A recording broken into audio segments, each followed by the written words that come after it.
Voting യന്ത്രങ്ങൾ കാര്യക്ഷമമായി സൂക്ഷിച്ചു വെക്കേണ്ട സ്ട്രോങ് റൂം സുരക്ഷ സംബന്ധിച്ച് രാഷ്ട്രപതി ദ്രൗപദി മുർമുവിന് കേരള കോൺഗ്രസ് വർക്കിംഗ് ചെയർമാനും മുൻ കേന്ദ്രമന്ത്രിയുമായ PC തോമസ് പരാതി നൽകി. വോട്ടിംഗ് എണ്ണുന്ന ദിവസം വരെ സാമഗ്രികൾക്ക് സുരക്ഷ നൽകിയില്ലെങ്കിൽ വോട്ടുകളുടെ എണ്ണം സംബന്ധിച്ച് വലിയ കബളിപ്പിക്കൽ നടക്കുവാൻ സാധ്യതയുണ്ടെന്നാണ് പരാതിയിൽ. ഞാൻ ഇലക്ഷനുമായിട്ട് ബന്ധപ്പെട്ട് വളരെ പ്രധാനപ്പെട്ട ഒരു കാര്യത്തെ സംബന്ധിച്ച് രാഷ്ട്രപതിക്ക് ദ്രൗപദി മുർമു എന്ന രാഷ്ട്രപതിക്ക് ഒരു പരാതി കൊടുത്തതിൻ്റെ കോപ്പിയാണ്. അത് മെയിലിൽ അയച്ചിരിക്കുകയാണ്, ഇന്ന് അയച്ചത്. അപ്പം അതിനകത്ത് പരാതിയിൽ പ്രധാനമായിട്ടും നമ്മൾ ഉന്നയിക്കുന്ന കാര്യം, ഈ വോട്ട് ചെയ്ത് കഴിയുമ്പോൾ ഓരോ പോളിംഗ് ബൂത്തിലുമുള്ള ആ വോട്ടർ പെട്ടികളുണ്ടല്ലോ, നമ്മൾ ചെയ്യുന്ന ആ പെട്ടികളെല്ലാം മെഷീൻ, അതെ, ആ മെഷീൻസ് മുഴുവൻ അത് കഴിഞ്ഞ് സൂക്ഷിക്കേണ്ടത് സ്ട്രോങ് റൂം എന്ന് പറയുന്ന സ്ഥലത്താണ്. ഓരോ പോളിംഗ് ബൂത്തിനും സെപ്പറേറ്റ് സ്ട്രോങ് ബൂത്തുണ്ട്. ആ സ്ട്രോങ് ബൂത്തിലേക്ക് കൊണ്ടുപോയി അന്ന് തന്നെ അത് വേണ്ടത്ര പരിരക്ഷയോടെ ആ സ്ട്രോങ് റൂമിനകത്ത് വെച്ച് വാതിലടച്ച് സീൽ ചെയ്യണം. സീൽ ചെയ്ത് നിയമം അനുസരിച്ച് പാർട്ടികൾക്ക് വേണമെങ്കിൽ അവിടെ ചെല്ലാനും അവിടെ അത് നോക്കാനും അവരുടെ സീൽ വേണേൽ അടിക്കാനും ഒക്കെ അവകാശമുണ്ടെന്നുള്ളതാണ്. പക്ഷെ അതൊന്നും അങ്ങനെയൊന്നും അനുവദിക്കുന്നില്ല. പക്ഷേ അത് കഴിഞ്ഞിട്ട് വളരെ പ്രധാനപ്പെട്ട ഒരു കാര്യം എങ്ങനെ ഇത് ലോക്ക് ചെയ്യുന്നു എന്നുള്ളതാണ്. കാരണം ലോക്ക് ചെയ്യുന്നത് പ്രോപ്പർ അല്ല എങ്കിൽ ഇതിനകത്ത് ഈ കൈകാര്യം ചെയ്യുന്നവർ എന്ന് പറയുന്ന പലരാണ്. ഒന്ന് ഇലക്ഷൻ കമ്മീഷൻ്റെ ആൾക്കാർ കാണും, ഒന്ന് ഇവിടുത്തെ ഉദ്യോഗസ്ഥന്മാർ കാണും, ഇലക്ട്രൽ ഉദ്യോഗസ്ഥന്മാർ, റിട്ടേണിംഗ് ഓഫീസർ അല്ലെങ്കിൽ അങ്ങനെയുള്ളവർ, പിന്നെ കേന്ദ്ര ഗവൺമെൻറ്റുമായി ബന്ധപ്പെട്ട പട്ടാള ചിട്ടയോടെ ജോലിയുള്ള ചില പോലീസ് ഉദ്യോഗസ്ഥന്മാരുൾപ്പെടെ അവരുമുണ്ട്. അങ്ങനെയുള്ളവർ എല്ലാവരും ഉള്ള അവിടെ ഈ സീല് ചെയ്ത് അത് തീർക്കുന്നത്, അത് ലോക്ക് ചെയ്യുന്നത് സംബന്ധിച്ച് വ്യക്തമായിട്ട് നമ്മുടെ ചട്ടങ്ങളുണ്ട്. ആ ചട്ടങ്ങൾ പ്രകാരം ചെയ്യേണ്ടത് അവിടെ നിന്ന് അത് ലോക്ക് ചെയ്ത്, 2 ലോക്കുണ്ട്, 2 കീ. ഓരോ കീയും, അപ്പോൾ 2 കീ എടുത്തിട്ട് ഓരോ കീയും ഒന്ന് റിട്ടേണിംഗ് ഓഫീസർക്കും ഒന്ന് അസിസ്റ്റന്റ് റിട്ടേണിംഗ് ഓഫീസർക്കും കൊടുക്കണം എന്നുള്ളതാണ് വളരെ വ്യക്തമായിട്ട് ഈ നിബന്ധനകളിൽ പറയുന്നത്. പക്ഷെ നമ്മുടെ ഓരോ ബൂത്തിലും അത് ചെയ്തിട്ടില്ല. ചില മീഡിയ ഇത് റിപ്പോർട്ട് ചെയ്തു. മീഡിയ റിപ്പോർട്ട് ചെയ്തതിനകത്ത് വളരെ വ്യക്തമായിട്ട് പറഞ്ഞിരിക്കുന്ന ആരോപണം, ഇത് ചെയ്യേണ്ട രീതിയിൽ ചെയ്യാതെ സീൽ ചെയ്ത അവിടെ തന്നെ ഇത് പൂട്ടിയിട്ട് താക്കോൽ 2 അവിടെ തന്നെ ആ ലോക്കിനോട് ചേർന്ന് താഴിനോട് ചേർന്ന് വെക്കുകയാണ് എന്നാണ്. താഴിനോട് ചേർന്ന് വെച്ചാൽ അത് വരുന്ന അബദ്ധം കൊണ്ടായിരിക്കാം. അതല്ല ചെയ്യേണ്ടത്. ശരിക്കും ചെയ്യേണ്ടത് റിട്ടേണിംഗ് ഓഫീസർക്കും അസിസ്റ്റന്റ് റിട്ടേണിംഗ് ഓഫീസർക്കും ഓരോ കീ എത്തിച്ചു കൊടുക്കുക. അവർ സൂക്ഷിച്ചാൽ, അവർ 2 പേരും കൂടെ വിചാരിച്ചാൽ മാത്രമേ പിന്നീട് ഇത് തുറക്കാൻ പറ്റൂ. അതാണ് അതിനകത്ത് ഉദ്ദേശിച്ചിരിക്കുന്നത്. പക്ഷേ ഇവിടെ വരുന്ന ഒരു പ്രത്യേകത, ഈ സീൽ ചെയ്ത ആ ഭാഗത്ത് ഒരു താഴുണ്ട്. താഴിന് 2 പൂട്ടുണ്ട്. ആ 2 പൂട്ടിൻ്റെയും താക്കോല് ആ താഴിനോട് ചേർന്ന് തന്നെ വെക്കുക എന്നുള്ളതാണ്. അപ്പോൾ ഇത് അവിടെ നിന്ന് എടുക്കാൻ പറ്റുന്നവരുണ്ട്. ഞാൻ പറഞ്ഞില്ലേ, പല ഉദ്യോഗസ്ഥന്മാരുണ്ട്. ഇലക്ഷൻ കമ്മീഷൻ ഉദ്യോഗസ്ഥന്മാരുണ്ട്, സംസ്ഥാന ഗവൺമെൻറ്റുമായി ബന്ധപ്പെട്ട ഉദ്യോഗസ്ഥന്മാർ കാണാം, കേന്ദ്ര ഗവൺമെൻറ്റുമായി ബന്ധപ്പെട്ട ഉദ്യോഗസ്ഥരുമുണ്ട്. ഇത് സംബന്ധിച്ച് 3 പ്രധാനപ്പെട്ട ഇഷ്യൂസ് റിപ്പോർട്ട് ചെയ്യപ്പെട്ടിട്ടുണ്ട്. അതിലൊന്ന് കോട്ടയത്ത് ബസേലിയസ് കോളേജിലാണ്. കോട്ടയത്തെ ബസേലിയസ് കോളേജിൽ അവിടെ വൈക്കം ഭാഗത്തു നിന്നുള്ള പോളിംഗ് സാധനങ്ങളാണ് അവിടെ എത്തിച്ചിരിക്കുന്നത്. പോളിംഗ് ബോക്സസ്, ആ പെട്ടികൾ അവിടെ എത്തിച്ച് അവിടെ സ്റ്റോക്ക് ചെയ്തിരിക്കുകയാണ്. അവിടെ റിപ്പോർട്ട് ചെയ്തിരിക്കുന്നത്, ഒരു ദിനപത്രം തന്നെ റിപ്പോർട്ട് ചെയ്തിരിക്കുന്നത്, അത് അവിടെ ചെയ്തിരിക്കുന്ന ഒരു വലിയ തെറ്റ് മനോരമയിലാണ് ഒന്ന് വന്നത്, ഞാൻ കണ്ടത്. മറ്റു പത്രങ്ങളിലും അത് വന്ന് കാണും, മീഡിയയിൽ. ഏതായാലും അതിൽ കണ്ടത് വന്ന ഒരു പ്രധാനപ്പെട്ട ഒരു കാര്യം, അത് ലോക്ക് ചെയ്യേണ്ടത് എങ്ങനെയാണ് എന്നുള്ളത് നോക്കാതെ തെറ്റായ രീതിയിൽ ആർക്കും, പ്രത്യേകിച്ച് അവിടെ തന്നെ നിൽക്കുന്ന ആളുകൾക്ക്, അതിനകത്ത് ഇവരൊക്കെ തമ്മിൽ അങ്ങോട്ടും ഇങ്ങോട്ടും പല പാർട്ടികളുമായി ബന്ധപ്പെട്ടവർ കാണാം. ഒരുപക്ഷെ കേന്ദ്ര ഗവൺമെൻറ്റുമായി ബന്ധപ്പെട്ട ആളുകളെ അവിടെ കാണാം, അല്ലെങ്കിൽ സംസ്ഥാന ഗവൺമെൻറ്റുമായി ബന്ധപ്പെട്ടവർ കാണാം, ഇലക്ഷൻ കമ്മീഷനായിട്ട് ബന്ധപ്പെട്ടവരും കാണാം. അവർക്ക് ഇതിനകത്ത് ഈ താക്കോൽ എടുക്കാനായിട്ട് എളുപ്പമുണ്ട്. അവരിൽ ആരെങ്കിലും ഒരാൾ വിചാരിച്ചാൽ ഈ താക്കോൽ എടുക്കാം. അങ്ങനെ ചെയ്യാതിരിക്കാനാകാം നമ്മുടെ നിബന്ധനകളിൽ വളരെ വ്യക്തമായിട്ട് അത് എങ്ങനെ വേണം എന്ന് പറഞ്ഞിരിക്കുന്നത്. ആ നിബന്ധനയിൽ വ്യക്തമായിട്ട് പറഞ്ഞിരിക്കുന്നത് റിട്ടേണിംഗ് ഓഫീസർക്ക് കൊടുക്കണം എന്ന് പറഞ്ഞിരിക്കുന്ന ആ ഭാഗം, there are two keys. The keys shall be given to the returning officer and to the assistant returning officer എന്നാണ് പറഞ്ഞിരിക്കുന്നത്.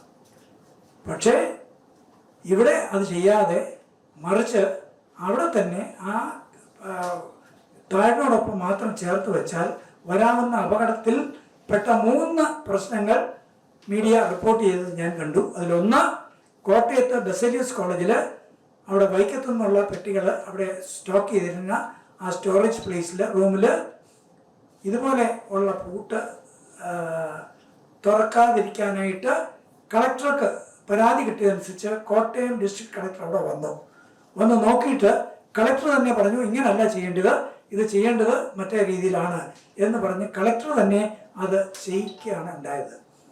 അപ്പോൾ ഒരു സേനയിൽപ്പെട്ട ഒരാൾ, അത് കേന്ദ്ര ഗവൺമെൻറ്റുമായിട്ട് ബന്ധപ്പെട്ടാണെന്നുള്ള ക്ലിയറാണ്, ഒരു തോക്ക് അദ്ദേഹത്തിന് നേരെ, അത് അവർക്കെതിരായിട്ട് ഉദ്യോഗസ്ഥന്മാർക്കെതിരായിട്ട് ചൂണ്ടി. അതാണ് മീഡിയയിലും പറയുന്നത്. അത് സംബന്ധിച്ച് വളരെ വ്യക്തമായിട്ട് തെളിവുകൾ വന്നിരിക്കുകയാണ്. അപ്പം അങ്ങനെയാണ് എങ്കിൽ, എന്നിട്ടും അത് ചെയ്തു. അത് കാരണം അവിടെ പ്രശ്നം ഉണ്ടായില്ല. അത് പിന്നെ പറഞ്ഞു തീർത്തു, അവിടെ പ്രശ്നം ഉണ്ടാകാതെ തീർന്നു. അത് കേന്ദ്ര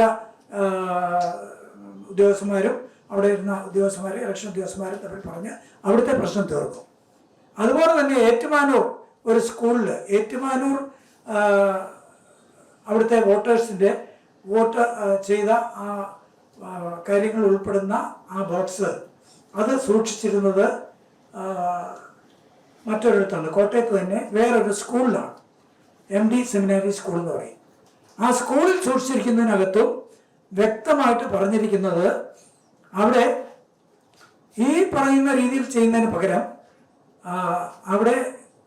അവിടെ കൊണ്ടുപോയി ഈ താഴിൻ്റെ സൈഡിലുണ്ടായിരുന്ന വെച്ചുകൊണ്ട് അത് നീക്കാനായിട്ടുള്ള നീക്കങ്ങൾ നടക്കുന്നതായ അറിഞ്ഞുകൊണ്ട് അവിടുത്തെ സ്ഥാനാർത്ഥി തന്നെ ഒരു പരാതി കൊടുത്തു. ഒരു കാരണവശാലും ഇത് ശരിയല്ല, നാട്ടകം സുരേഷ കൊടുത്തെന്ന് തോന്നുന്നു, ഏറ്റുമാനൂർ മത്സരിച്ച്, ഒരു കാരണവശാലും ഇത് ശരിയല്ല. വളരെ വ്യക്തമായിട്ട് അദ്ദേഹം ഒരു പത്രത്തിൻ്റെ റിപ്പോർട്ടും കാണിച്ചിട്ട് പറഞ്ഞു ഇതിനകത്ത് ഇങ്ങനെയാണ് ചെയ്യേണ്ടതെന്ന് പറഞ്ഞിരിക്കുന്നു. ഡിസ്ട്രിക്ട് കളക്ടറും ഒക്കെ ഇടപെട്ട് അവിടെയും ഏതാ ഒരു രീതിയിൽ അത് പരിഹരിച്ചു എന്ന് കാണുന്നു. പക്ഷെ മൂന്നാമത് മറ്റൊരിടത്തൊരെണ്ണം ഉണ്ടായി, അത് മലപ്പുറത്താണ്. മലപ്പുറം ജില്ലാ കളക്ടർ തന്നെ ഇടപെട്ട് അവിടെ ശരിയായ രീതിയിലുള്ള അടവാക്കുന്ന രീതി തടയാൻ നോക്കി എന്നാണ് റിപ്പോർട്ട്. അപ്പോൾ ഇങ്ങനെ വന്നിരിക്കുന്ന കാര്യങ്ങൾ ഇത് വളരെ സീരിയസ് ആയിട്ട് എടുക്കണം. കാരണം നമ്മളെല്ലാം വോട്ട് ചെയ്തു, പക്ഷേ ഏതാണ്ട് 1 മാസം കഴിഞ്ഞിട്ടാണ് ഇത് എണ്ണാൻ പോകുന്നത്. ഇനിയുമുണ്ട് 20 ദിവസം. ഇപ്പോൾ 20 ദിവസം കഴിയുന്ന എണ്ണുന്നോളം വരെ അവിടെ സേഫായിട്ട് ഇരിക്കേണ്ടതാണ്. അതിനുള്ള സേഫ്റ്റിക്കുള്ള മെഷർമെൻ്റ്, അതിനുള്ള കാര്യങ്ങളെല്ലാം നിയമപരമായിട്ടുണ്ട് എങ്കിൽ പോലും അവ പാലിക്കപ്പെടാതിരുന്നാൽ എങ്ങനെയാണ്? അതാണ് നടന്നിരിക്കുന്നത് എന്ന് വ്യക്തമായിരിക്കുന്നു.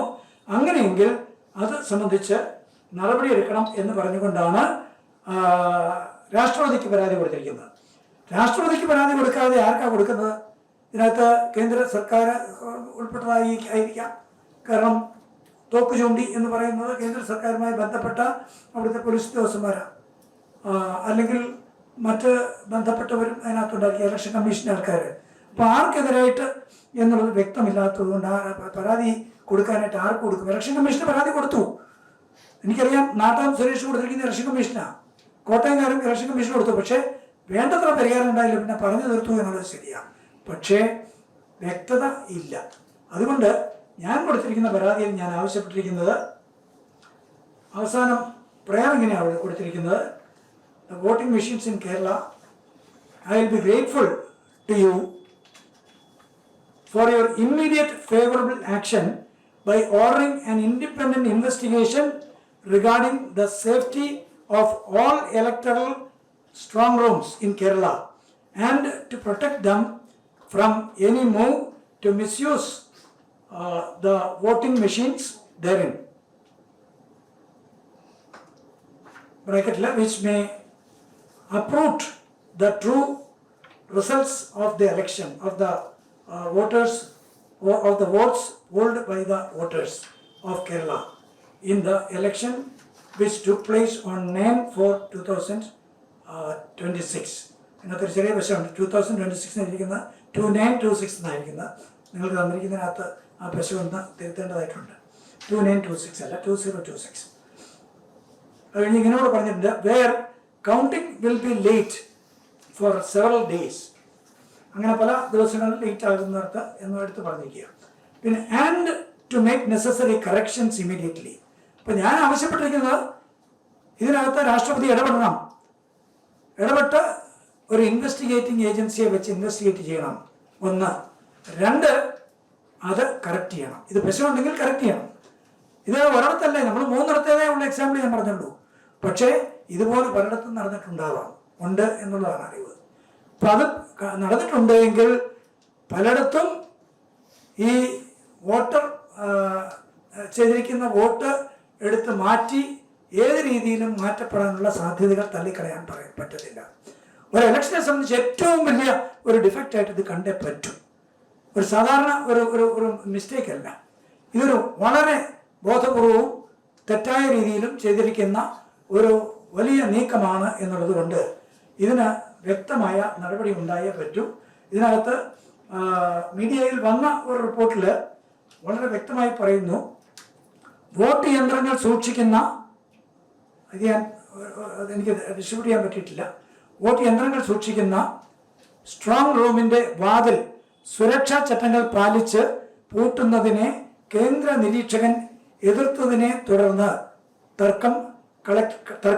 കളക്ടറുടെ നിർദ്ദേശപ്രകാരം വാതിൽ പൂട്ടാൻ ചെന്ന ഉദ്യോഗസ്ഥന്മാർക്ക് നേരെ സുരക്ഷാ ചുമതലയുള്ള സൈനികർ തോക്ക് ചൂണ്ടുകയും ചെയ്തു. വൈക്കം മണ്ഡലത്തിലെ വോട്ടിംഗ് യന്ത്രങ്ങൾ സൂക്ഷിച്ച കോട്ടയം ബസേലിയസ് കോളേജിൽ ഇന്നലെ ഉച്ചയോടുകൂടി, ഇത് 11-ാം തീയതി വന്ന വാർത്തയാണ്, ഇന്നലെ ഉച്ചയോടുകൂടിയായിരുന്നു നാടകീയ രംഗങ്ങൾ. കോൺഗ്രസ് പാർട്ടി പരാതി നൽകിയതിന് പിന്നാലെ വൈകിട്ടോടെ മുറികൾ ചട്ടപ്രകാരം പൂട്ടി. അതുപോലെ ഏറ്റുമാനൂരിലെ കാര്യവും എടുത്തു പറയുന്നുണ്ട്. അത് കഴിഞ്ഞ് ബംഗാളിലെ കാര്യവും പറയുന്നുണ്ട്. ബംഗാളില്ല, മലപ്പുറത്തെ കാര്യവും. ഞാൻ പറയുന്നത്, ഇതിനകത്ത് ശരിയായ രീതിയിലൊരു ഇൻവെസ്റ്റിഗേഷൻ നടത്തിയില്ലെങ്കിൽ വലിയ അപകടമാണ്. അതുകൊണ്ട് ഇത് വളരെ പ്രാധാന്യത്തോടെ കാണണം എന്ന് അഭ്യർത്ഥിക്കുകയാണ്. എനിക്ക് തോന്നുന്നത് അടിയന്തര നടപടി സ്വീകരിച്ചില്ലെങ്കിൽ കള്ളത്തരത്തിൽ വോട്ടുകൾ, ചെയ്തിട്ടില്ലാത്ത വോട്ടുകൾ ചെയ്തു എന്ന് വരുത്താനായിട്ട് ചിലർക്ക് കഴിയും. അല്ലെങ്കിൽ ആർക്കോ വോട്ട് കിട്ടിയിട്ടുണ്ടെങ്കിൽ അത് LDF-നായിരിക്കാം, അല്ലെങ്കിൽ UDF-നായിരിക്കാം, അല്ലെങ്കിൽ ആർക്കെങ്കിലും ആയിരിക്കാം, കിട്ടിയത് മനഃപൂർവ്വം മാറ്റിയാൽ യഥാർത്ഥത്തിൽ നമ്മുടെ ഡെമോക്രസി വിൽ ഫെയിൽ. നമ്മുടെ ജനാധിപത്യം അതോടെ തീർത്ത് തകരും എന്നുള്ളത് കൊണ്ട് ഇത് വളരെ സീരിയസ് ആയിട്ട് എടുത്ത് അതിന് തക്കതായ രീതിയിൽ ഉള്ള നടപടി വേണം എന്നുള്ളത് കൊണ്ട് തന്നെയാണ് രാഷ്ട്രപതിക്ക് തന്നെ കൊടുത്തത്. ഇനി അതിന് നടപടി ഉണ്ടാകുന്നില്ലെങ്കിൽ തക്കതായ നിയമ നടപടിയിലേക്ക് പോകാനും ഉദ്ദേശമുണ്ട്. തീർച്ചയായിട്ടും അതും വേണ്ടി വന്നാൽ. ഇത്രയാണ് പറയാനുള്ളത്.